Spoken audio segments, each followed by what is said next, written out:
आप देख रहे हैं बीपीएन भारत प्राइम न्यूज। हर खबर गांव हो या शहर। इस कार्यक्रम का उद्देश्य किसी भी व्यक्ति, जाति, धर्म या समुदाय विशेष की भावनाओं को ठेस पहुंचाना नहीं, बल्कि सर्वथा सार्थक और सकारात्मक है। इसके बावजूद जाने अनजाने अगर किसी की भावनाओं को ठेस पहुंचती है तो हम इसके लिए क्षमा प्रार्थी हैं। तबले की थाप, घुंघरुओं की आवाज, जिस्म का बाजार और आस्था का तिरस्कार, देशाटन। नमस्कार, मैं हूं विनोद कुमार और आप देख रहे हैं बीपीएन भारत प्राइम न्यूज की खास पेशकश देशाटन। आज हम जिस जगह को लेकर आए हैं उसका नाम बताने से पहले उसकी भूमिका में कुछ कहना जरूरी है। कुछ शब्द हालांकि सामान्य तौर पर आपत्तिजनक माना जाता है, मगर कभी कभी वास्तविक स्थितियों या हालात को बयां करने के लिए सबसे माकूल भी मालूम होता है।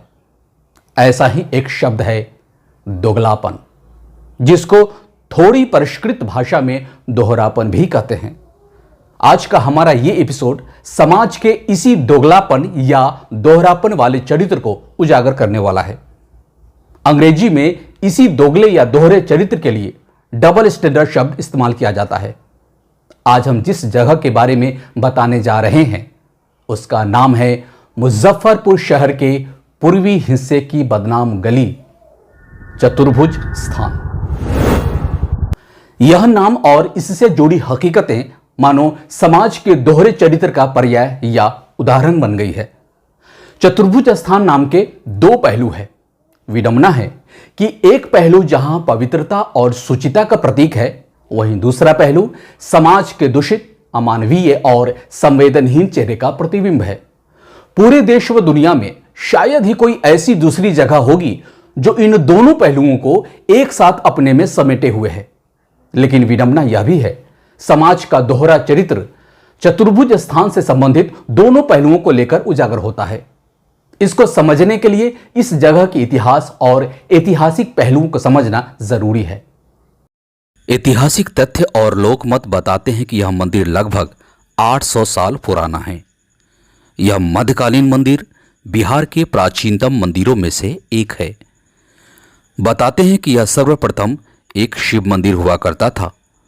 बाद में मंदिर के तत्कालीन पुजारी के सपनों में भगवान विष्णु ने स्वयं आकर उनकी एक प्रतिमा, जो कि मुजफ्फरपुर जिले के कुढ़नी प्रखंड के तुर्की के पोखर से निकली थी, को इसी मंदिर में स्थापित करने का आदेश दिया।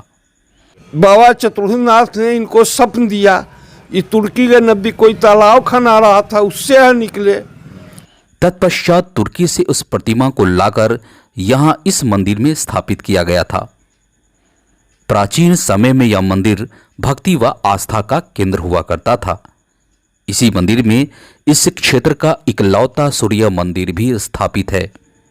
इसके अलावा इसी परिसर में महावीर भैरव और भगवान गणेश इत्यादि की प्रतिमाएं भी स्थापित है। एक समय तक इस मंदिर की प्रसिद्धि दूर दूर तक फैली हुई थी और लगभग पूरे बिहार से लोग यहां दर्शन के लिए आया करते थे। मगर समय का चक्र ऐसा घुमा कि लोगों के आस्था का केंद्र और पवित्रता का प्रतीक भगवान का मंदिर भी आधुनिक चमक दमक और व्यावसायिक मानसिकता से अछूता नहीं रहा और लोगों ने अपनी आस्था के वैसे केंद्र, जिसे कभी भगवान का साक्षात दरबार मानते थे और वहां पहुंचना अपना सौभाग्य समझते थे, उसे भी बदल दिया।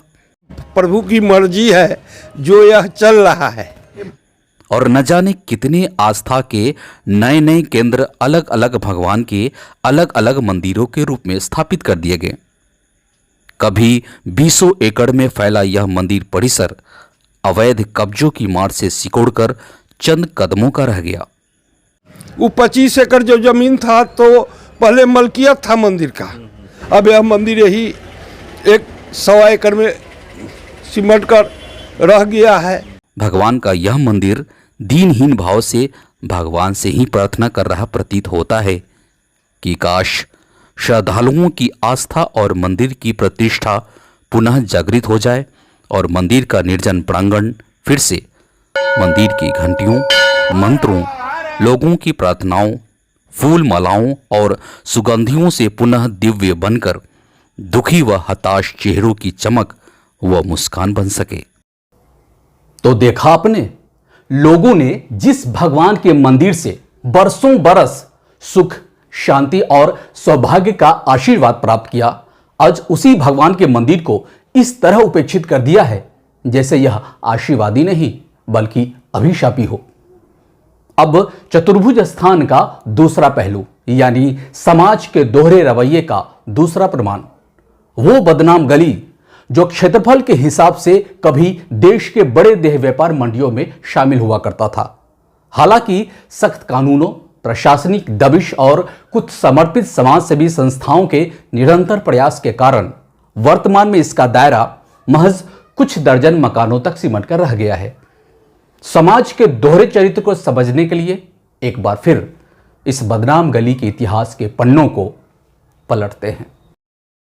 मुजफ्फरपुर शहर का मुगल कालीन रिवाजों और रवायतों से गहरा संबंध रहा है, जिसमें शेर व शायरी, कव्वाली और नृत्य कला में निपुण, तहजीब अदब की मिसाल, बेइंतहा खूबसूरत मुजरे वालियों की शानो शौकत भरी महफिलों की चर्चा खास रही है।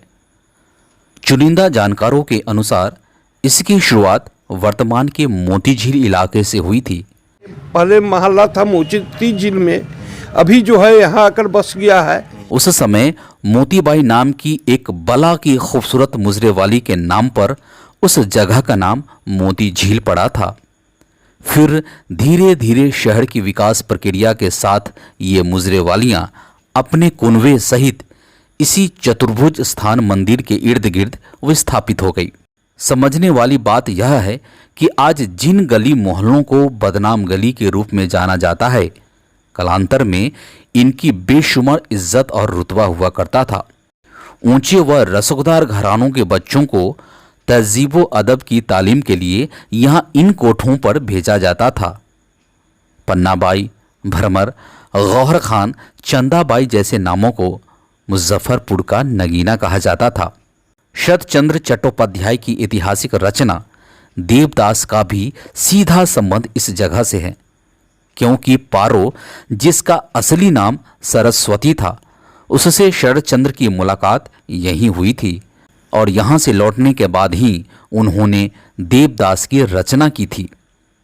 इसके अलावा भी समाज, संस्कृति और साहित्य पर सकारात्मक प्रभाव वाले अनेकों हकीकतें यहाँ से जुड़ी हुई है, मगर समय और समाज की सोच के बदलने से कला, तहजीब अदब और शानो शौकत का वो इलाका आज गलीच और बदनाम गली के रूप में उसी समाज के अक्स पर कोड सा प्रतीत होता है। एक ऐसा कोड जिसमें ह्यूमन ट्रैफिकिंग, अपराध और लाइलाज बीमारियों के कीड़े पनप और पल बढ़ रहे हैं। कला के कदरदानों की जगह जिस्म की भूख वाले हैवानों ने ले ली और कलाकारों की जगह जिस्म फरोशी का पेशा करने वाली वेश्याओं ने ले ली है।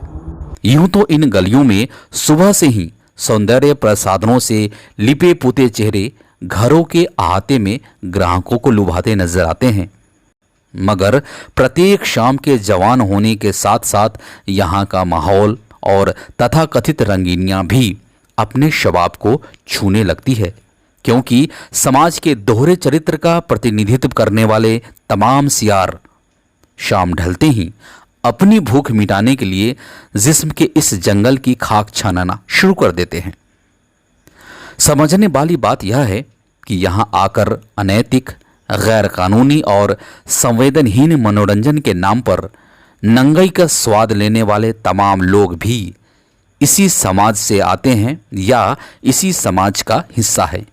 जो समाज दिन के उजाले में इस जगह के बारे में नैतिकता, संवेदनशीलता और हमदर्दी की बात करते नहीं थकता।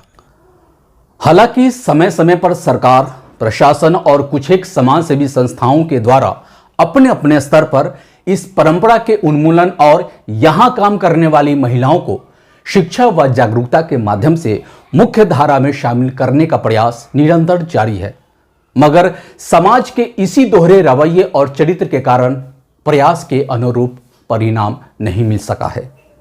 तो आज के इस एपिसोड में बस इतना ही। अगले एपिसोड में हम किसी अन्य विषय को लेकर फिर हाजिर होंगे। तब तक कमेंट्स के द्वारा करते रहिए हमारा मार्गदर्शन और देखते रहिए BPN भारत प्राइम न्यूज़। धन्यवाद।